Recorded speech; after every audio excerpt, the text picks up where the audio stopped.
Bismillahirrahmanirrahim. Assalamualaikum warahmatullahi wabarakatuh. Perkenalkan, nama saya Tafaril Mubarak. Saya berasal dari kelas D, program studi Sistem Informasi Fakultas Teknik Universitas Muria Kudus. Pada hari ini saya akan mempresentasikan pertemuan 2 dan pertemuan 4 dari mata kuliah dasar akuntansi. Nah, yang pertama adalah pertemuan 2. Yang dibahas adalah transaksi bisnis. Apa saja sih yang dipelajari dalam transaksi bisnis ini? Yang pertama adalah persamaan akuntansi. Nah, apa sih persamaan akuntansi itu? Nah, persamaan akuntansi adalah persamaan di mana nilai aset sama dengan nilai kewajiban ditambah nilai ekuitas pemilik. Jadi persamaan akuntansi itu adalah persamaan nilai aset sama dengan nilai kewajiban ditambah nilai ekuitas pemilik. Jadi ini harus seimbang nilai-nilai kedua ini. Nah, unsur-unsur persamaan akuntansi adalah 1. Aset, 2. Kewajiban, dan yang ketiga adalah ekuitas pemilik. 1. Aset. Apa sih itu aset? Aset adalah sumber yang dimiliki oleh perusahaan. Jadi aset ini adalah bisa dikatakan sebagai kekayaan yang dimiliki oleh perusahaan. Nah, aset ini bisa terdiri dari peralatan, perlengkapan, kas, dan lain-lain. Nah, sedangkan kewajiban, apa sih kewajiban itu? Kewajiban adalah hak kreditor yang mencerminkan utang perusahaan. Jadi ini kewajiban bisa dikatakan sebagai utang perusahaan.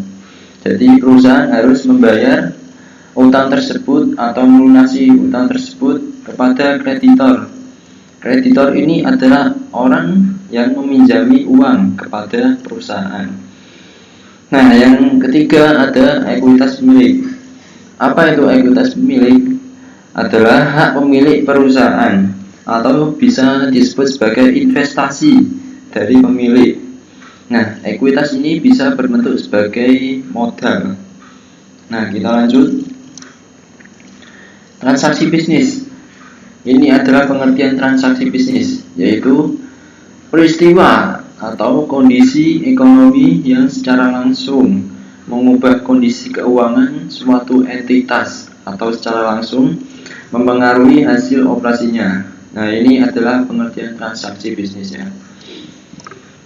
Nah, ini contoh transaksi bisnis, yaitu tanggal 1 November 2005, Chris Clark mendirikan perusahaan yang dinamakan Net Solution. Jadi Chris Clark ini mendirikan perusahaan yang bernama Net Solution pada tanggal 1 November 2005. Transaksi pertama yang dilakukan oleh Chris Clark yaitu 1. Chris Clark membuka rekening bank atas nama Net Solution dan menyetorkan dana sebesar $25.000 ke rekening tersebut. Nah, persamaan akuntansi yang terpengaruh yaitu yang pertama ada aset. Aset ini bertambah berupa kas, yaitu bertambah $25.000, dan ekuitas pemilik bertambah dalam bentuk modal Chris Clark yang bertambah $25.000 dan diberi keterangan investasi oleh Chris Clark. Nah, ini jumlahnya masih sama, $25.000. Nah, ini yang disebut sebagai persamaan akuntansi.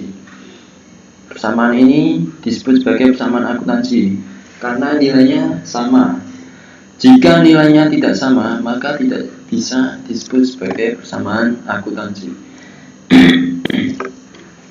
Yang kedua, Net Solution membeli tanah senilai $20.000. Nah, transaksi kedua ini yang dilakukan Net Solution adalah membeli tanah senilai $20.000.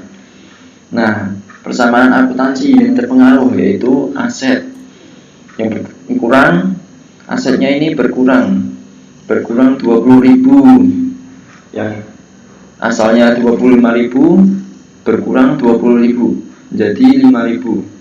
Tapi aset ini juga bertambah, tapi bertambah dalam bentuk tanah. Tanahnya ini bernilai $20.000, jadi bertambah $20.000. Jadi ini jika ditambah jadi 25.000. Sedangkan ekuitas pemilik ini masih sama, tidak terpengaruh, masih 25.000. Nah, ini nilainya sama, ini masih sama ini. Nah, kita lanjut. Yang transaksi ketiga, selama bulan itu Net Solution membeli perlengkapan secara kredit senilai 1.350. Nah, persamaan akuntansi yang terpengaruh. Yang pertama ada aset. Kasnya ini masih sama, tidak terpengaruh. Sedangkan perlengkapannya ini bertambah karena Net Solution membeli perlengkapan. Jadi asetnya bertambah dalam bentuk perlengkapan senilai 1.350. Sedangkan tanahnya tidak terpengaruh. Jadi ini cuma bertambah perlengkapan dalam nilai 1.350. Nah, yang sedangkan kewajiban ini bisa disebut sebagai utang kan? Nah, ini bertambah karena Net Solution membeli perlengkapan secara kredit senilai 1.350. Kredit ini artinya ngutang, ya. Kredit ini artinya ngutang, ya. Jadi Net Solution ini membeli secara ngutang. Nah, ini utang usaha bertambah 1.350. Sedangkan ekuitas pemilik modalnya masih sama 25.000. Nah, ini jika ditambahkan ini masih sama ini. Nah, ini yang dinamakan persamaan akuntansi. Nah, transaksi yang keempat, Net Solution memberikan jasa kepada pelanggannya membukukan pendapatan sebesar 7.500 dan menerimanya secara tunai. Nah, persamaan akuntansi yang terpengaruh yaitu yang pertama ada aset. Asetnya ini bertambah dalam bentuk kas. Kasnya bertambah senilai 7.500 menjadi 12.500. Ini kasnya. Nah, sedangkan perlengkapannya masih sama 1.350. Nah, ini tidak terpengaruh, ya. Dan tanahnya ini tidak terpengaruh juga. Yang terpengaruh cuma kasnya 7.500. Nah, sedangkan kewajiban ini tidak terpengaruh juga karena ini artinya itu memberikan jasa itu pelanggannya itu membayar Net Solution karena pelanggannya itu merasa puas dan menggunakan jasa Net Solution dan pelanggannya memberikan pembayaran senilai 7.500 secara tunai. Nah, ini tidak ada unsur-unsur ngutangnya. Dan sedangkan ekuitas pemiliknya bertambah yaitu 7.500. Ini diberi keterangan pendapatan jasa. Next. Transaksi yang kelima, Net Solution membayar beban-beban berikut. 1. Beban gaji senilai 2.125. 2. Beban sewa 800. 3. Beban utilitas 450 dan beban rupa-rupa 275. Nah, transaksi yang terpengaruh pasti adalah kas, ya. Kasnya ini berkurang 3.650. Dari mana ini 3.650? Dari ini ditambah ini ditambah 450 ditambah 275. Nah, jika ditotalkan akan mendapatkan 3.650. Karena ini beban, jadi kasnya berkurang. Jadi 8.850. Sedangkan perlengkapan dan tanahnya masih sama, tidak terpengaruh, ya. Nah, dan kewajiban ini juga tidak terpengaruh karena tidak ada unsur-unsur hutang di sini. Nah, sedangkan ekuitas pemilik ini berkurang sama seperti kas, ya. Berkurang senilai 3.650. Nah, ini cuma dijabarkan, ya. 1 upah, 2 sewa, 3 utilitas, yang terakhir rupa-rupa. Nah, ini jika dikurangkan jadi 28.850. Nah, ini jika dijumlahkan akan mendapatkan hasil yang sama. Nah, ini masih balance atau seimbang. Nah, sekarang dampak transaksi terhadap ekuitas pemilik. Ekuitas pemilik akan berkurang jika pemiliknya itu menarik uang dari perusahaan. Nah, ini ekuitas pemilik ini akan berkurang jika pemiliknya itu menarik atau mengambil uang dari perusahaan, dan juga akan berkurang jika pemilik itu membayar beban-beban seperti beban tadi, beban sewa, beban utilitas, beban karyawan, dan lain-lain.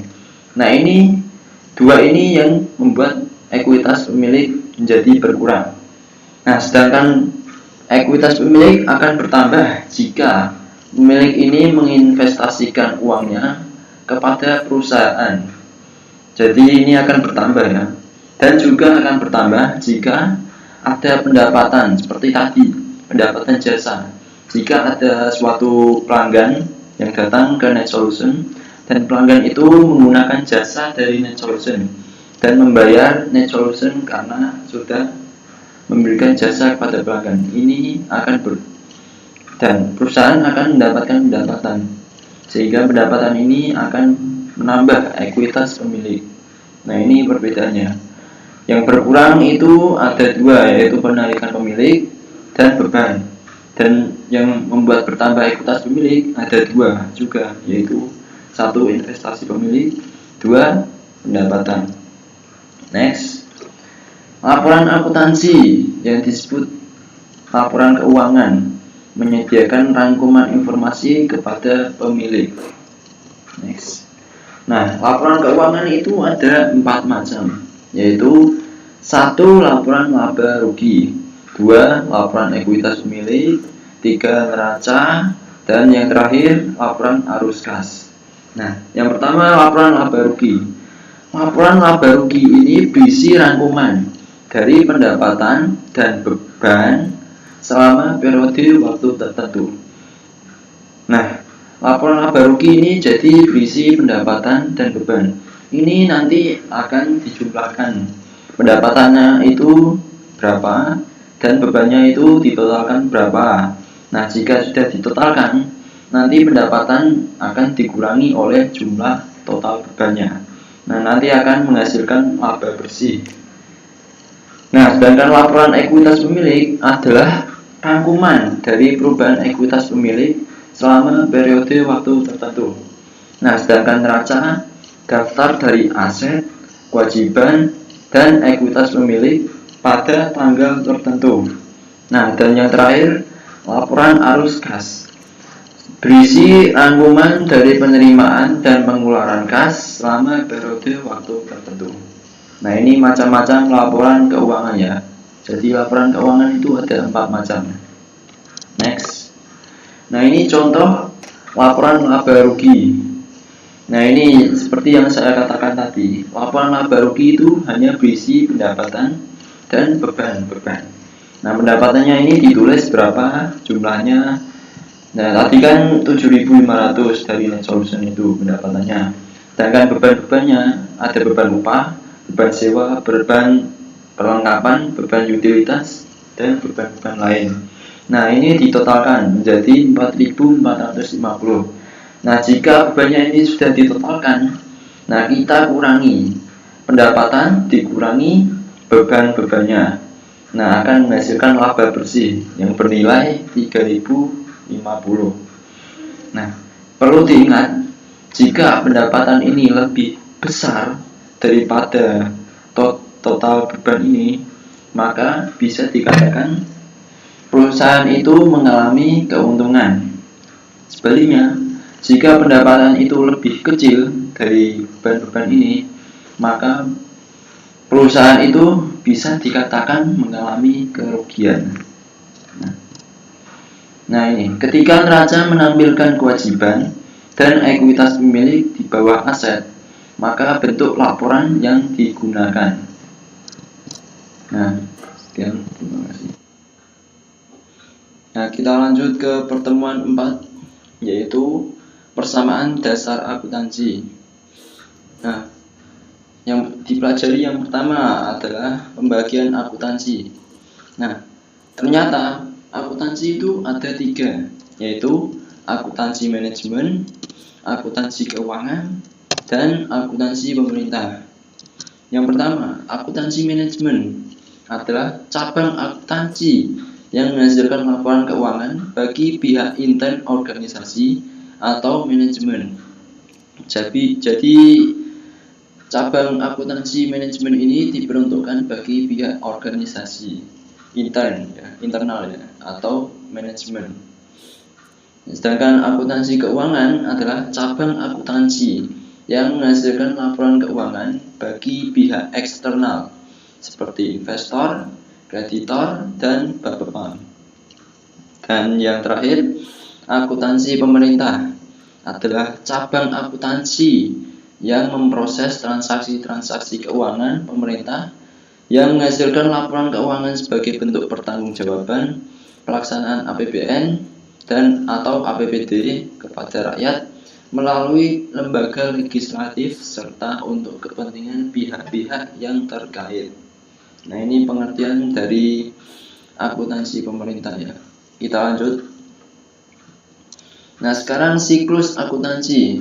Yang pertama ada bukti transaksi. Nah, selanjutnya ada jurnal. Selanjutnya ada buku besar. Setelah kita melakukan jurnal, kita masukkannya kepada buku besar ya. Dan setelah kita melakukan buku besar atau masukkan ke buku besar, kita membuat neraca saldo. Selanjutnya kita membuat jurnal penyesuaian. Selanjutnya jurnal penutup dan laporan keuangan. Nah, setelah itu kita kembali lagi ke bukti transaksi. Ini ada siklus akuntansi, yaitu bukti transaksi, jurnal, buku besar, neraca saldo, jurnal penyesuaian, jurnal penutup, dan yang terakhir laporan keuangan. Nah, ini siklus akuntansi.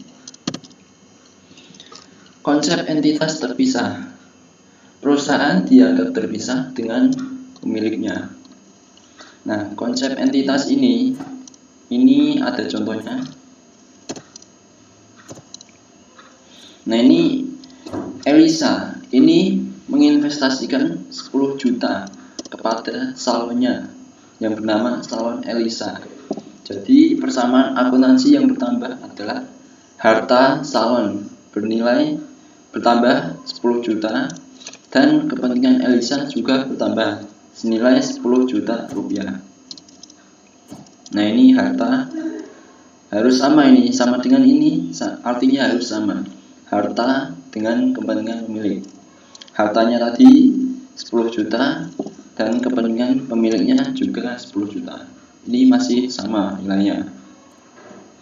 Kita lanjut.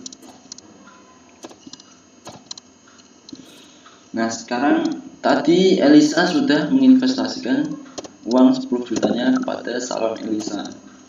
Nah, ini hartanya bertambah 10 juta dan kepentingan Elisa juga bertambah 10 juta.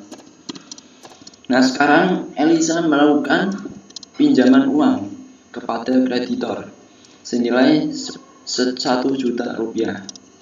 Nah, ini akan bertambah. Otomatis hartanya bertambah 1 juta menjadi 11 juta. Hartanya menjadi 11 juta. 11 juta ini dari mana? Nah, harta salon kan 10 juta. Dan Elisa melakukan pinjaman uang kepada kreditor senilai 1 juta. Nah, ini otomatis hartanya bertambah 1 juta menjadi 11 juta rupiah. Sedangkan kreditor ini bertambah 1 juta. Dan kepentingan pemilik jadi 10 juta rupiah, masih sama ini. Nah, ini kreditor ini artinya utang ya. Elisa ini melakukan utang kepada kreditor, jadi utangnya bertambah 1 juta. Ini masih sama ini nilainya, jika ditambahkan 11 juta, ini 11 juta juga, sama. Nah, sekarang pemilik menyetor uang senilai 10 juta rupiah. Nah, persamaan akuntansi yang terpengaruh. Yang pertama adalah harta yang berupa kas. Kasnya ini bertambah 10 juta rupiah. Sedangkan piutangnya masih 0 ya. Dan utang juga 0. Nah, modalnya ini bertambah karena pemilik ini bisa disebut sebagai menginvestasikan uang 10 jutanya kepada perusahaannya. Nah, ini yang terpengaruh hanya kas dan modalnya. Nah, kas ini bertambah 10 juta dan modalnya juga bertambah 10 juta. Lanjutnya. Nah, ini contoh persamaan akuntansi. Nah, tadi kan pemilik menyetorkan 10 juta dan yang terpengaruh adalah kas dan juga modalnya juga terpengaruh. Jadi 10 juta. Nah, sekarang pemilik meminjam uang dari kreditor senilai 1 juta rupiah. Jadi persamaan akuntansi yang terpengaruh adalah harta. Hartanya ini bertambah 1 juta. Nah, sedangkan piutangnya masih 0 dan utang ini bertambah 1 juta. Karena ini bisa disebut sebagai pinjam uang atau sebagai utang kepada kreditor. Jadi utangnya ini bertambah 1 juta, sedangkan modalnya masih tetap sama, yaitu 10 juta.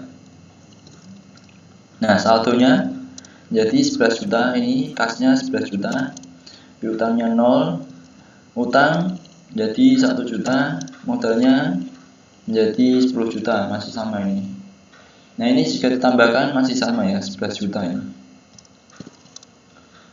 Nah, sekarang jual jasa tunai, yaitu ada jual jasa tunai itu seperti ada pelanggan yang datang ke perusahaan dan pelanggan itu menggunakan jasa dari perusahaan tersebut. Dan setelah selesai menggunakan jasa tersebut, pelanggan itu membayar senilai 600.000. Nah, ini dikatakan sebagai pendapatan ya. Ini dibayar secara tunai.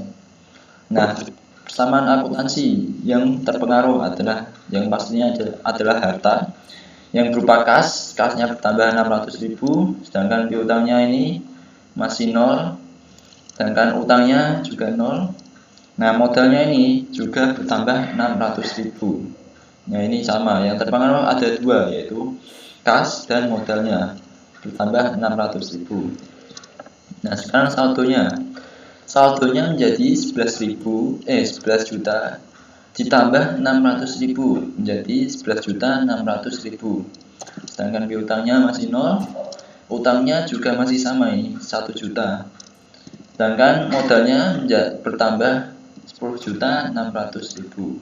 Jika ditambahkan ini masih sama 11.600.000. Nah, sekarang jual jasa kredit. Nah, ini bedanya. Yang ini jual jasa ini langsung membayar tunai. Pelanggannya ini langsung membayar tunai atau cash. Sedangkan yang ini pelanggannya ini membayar besok atau kredit atau membayar secara ngutang. Jadi persamaan akuntansi yang terpengaruh adalah kasnya tidak bertambah, masih 0. Yang bertambah itu adalah piutang. Piutang ini sebagai pendapatan kita, tapi dibayar nanti atau setelah pelanggan itu mempunyai uang atau setelah pelanggan itu membayar kita. Ini sebagai piutang. Sedangkan utangnya masih 0 dan modalnya bertambah 2 juta. Jadi transaksi jual jasa kredit senilai 2 juta ini yang terpengaruh hanyalah piutang dan modal bertambah 2 juta rupiah. Nah, sekarang saldonya, kasnya masih sama 11.600.000, piutangnya menjadi 2 juta, sedangkan utangnya masih sama 1 juta, sedangkan modalnya menjadi 12.600.000. Transaksi yang berikutnya membayar gaji karyawan. Jadi ini pemilik perusahaan membayar gaji dari karyawannya senilai 100.000. Nah, transaksi yang terpengaruh yaitu berupa kas. Kasnya ini berkurang karena ini digunakan untuk membayar gaji karyawan. Berkurang 100.000. Sedangkan piutangnya masih 0, utangnya juga 0, dan modalnya juga berkurang 100.000. Jadi dari transaksi ini hanya dua yang terpengaruh, yaitu kas dan modal. Keduanya juga sama-sama berkurang 100.000. Sekarang saldonya menjadi 11.500.000. Karena yang tadi 11.600.000 digunakan untuk membayar gaji karyawan senilai 100.000, jadi saldonya berkurang menjadi 11.500.000. Nah, sedangkan piutangnya masih 2 juta, masih tetap sama. Sedangkan utangnya juga masih sama 11 juta, 1 juta. Dan modalnya ini juga berkurang 100.000 menjadi 12.500. Nah, transaksi bisnis yang berikutnya adalah pemilik menarik atau mengambil uang dari perusahaan senilai 200.000. Jadi ini pemilik perusahaan mengambil uang dari perusahaan, tidak tahu untuk digunakan apa, yang pastinya itu untuk kepentingan pribadi. Nah, persamaan akuntansi yang terpengaruh adalah kasnya berkurang 200.000 ya, dan piutangnya ini masih nol ya, sebenarnya ini nol, tidak terpengaruh, dan modalnya ini berkurang menjadi 200.000. Jadi ada dua juga yang terpengaruh, yaitu kas dan modal, sama-sama berkurang 200.000. Nah, saldonya jadi 11.300.000 karena berkurang 200.000, jadi 11.300.000. Dengan piutangnya masih tetap sama 2 juta, dan utangnya juga tetap sama 1 juta karena tidak ada yang terpengaruh. Dan modalnya ini berkurang dari 12.500.000 berkurang 200.000 menjadi 12.300.000. Nah, ini saldo akhirnya dari transaksi bisnis. Ini yang disebut sebagai persamaan akuntansi karena nilainya harus sama. Next. Sekian presentasi dari saya. Bila ada kata yang salah, mohon dimaafkan. Sekian, terima kasih. Wassalamualaikum warahmatullahi wabarakatuh.